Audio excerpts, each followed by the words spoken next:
السلام عليكم ورحمة الله وبركاته. اهلا بيكم حبايبي في معلومة مفيدة معنا. ازيكم حبايبي، عاملين ايه؟ يا رب تكونوا بخير وانتوا بتشوفوا الفيديو. النهاردة حبايبي من الاسكندرية عروس البحر المتوسط، والمناظر الجميلة اللي احنا شايفينها دي. هنتكلم عن اسعار الشقق هناك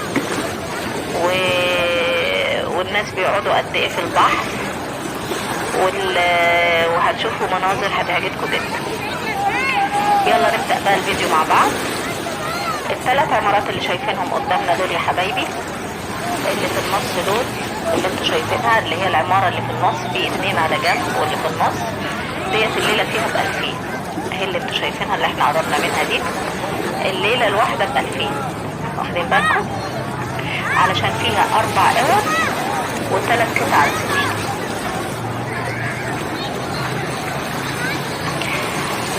اما العمارة الزرقاء دول يا حبايبي زي ما انتوا شايفينها كده، ديت فيها حمامين و3 غرف وريسبشن واحد. ديت ب1800 في الليلة، وديت بقى للأجانب 1800، وفي 1300 في الدور ال11. هو الدور ال11 ال1300 دي طبعا للمصريين. واخدين بالكم؟ طبعا عشان على البحر. في جوه بقى بيبقى ايه الاسعار رخيصة، ممكن ب800 في اليوم، 900 كده حسب الشقة وحسب ايه الهواء اللي بيجي فيها وكده. اللي هم على البحر دول لما تخش فيها تلاقي الهواء فظيع، يعني صراحة ما بتحسيش بالحر خالص، حتى ما تنزلي الهواء جميل جدا. العمارة اللي هي عاملة زي اللي هي تشوفوا دي بقى، العمارة دي قديمة جدا وسندها تحت بخشب، دي قايلة للسكون. وفي عمارات قديمة برضه اصحابها قاعدين فيها وقديمة جدا طبعا، دي لاصحاب الشقق دي طبعا مش ايجار. وفي اسعار للناس اللي هم تلاقيهم اجانب، واسعار للي هم ايه مصريين. طبعا الاجانب بيزودوا عليهم شوية، مش كتير يعني 400 جنيه كده. العمارة دي يا حبايبي بقى ب1200، وتحت ب1800 برضه. فيها حمام واحد وغرفتين، وفي 3 غرف. ال3 غرف ب1400، لان طبعا كله على البحر. والهيلتون هناك اهو يا حبايبي زي ما انتم شايفين، فندق هيلتون. واطول عمارة دي اللي انتوا شايفينها دي يا حبايبي جميلة جدا، روعة بصراحة. فيها 3 اوض و4 ريسبشن و3 حمام، وبتطل برضه على البحر زي ما انتوا شايفين كده. وشوفوا المناظر الجميلة. وفي زحمة طبعا، بيبقى في عز الظهر بتلاقي زحمة، والناس بيسهروا في البحر لحد يعني تاني يوم لحد الفجر. وبعد الفجر بيبقوا برضه ايه، مش عارفة في اسكندرية كانت زمان الناس ما في وقت معين يمنعوا البحر ويطلعوا الناس من البحر، لكن دلوقتي طول النهار وطول الليل 24 ساعة بيبدلوا الناس اللي هم اللي على البحر، العمال بيبدلوا نفسهم، بيبقى جزء بيشتغل الصبح وجزء بيشتغل بالليل. يعني 24 ساعة في اليوم البحر شغال فيه ناس، والملاهي شغالة 24 برضه 24 ساعة. دين بس يا حبايبي.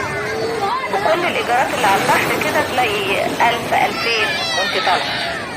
لكن اللي هو لو عايزة جوه بقى بيبقى 700 800 ممكن 500، حسب طبعا الشقة وحسب موقعها وبعدها من البحر.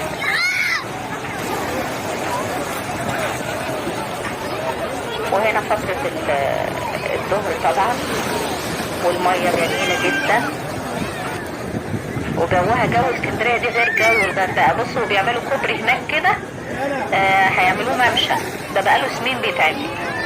والمصدات ديت عاملينها طبعا، اللي هي الصخور اللي انتوا شايفينها على البحر دي، المصدات دي عاملينها عبال ما ينتهوا من الكوبري عشان المية بتطلع بره من كتر الامواج وكده، وده هيتعمل كوبري. وفي يا حبايبي شواطئ جددوها وخلوا الايه، يعني هي قربت تنتهي بس مبقاش ناس لسه.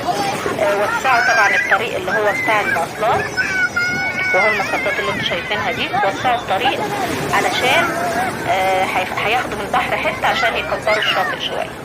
شوفوا المصدات اللي حاطينها دي عشان الميه ما تخرجش بره. في الشتاء بتلاقي الميه بره عند البيوت، واخدين بالكم؟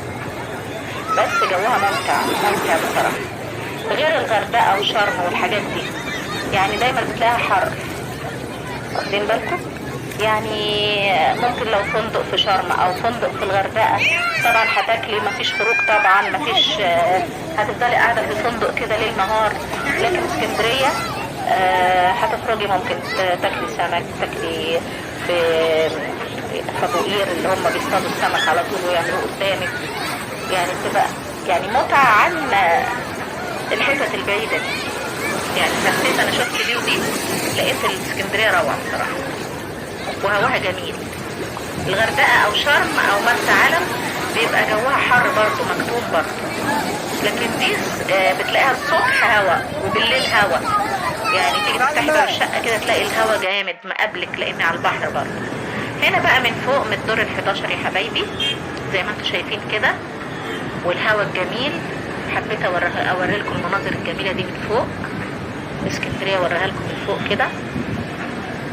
شوفوا البحر جميل ازاي، وشوفوا الويتش هناك اهو بيعمل الممشى اللي هيعملوه في نص البحر اهو.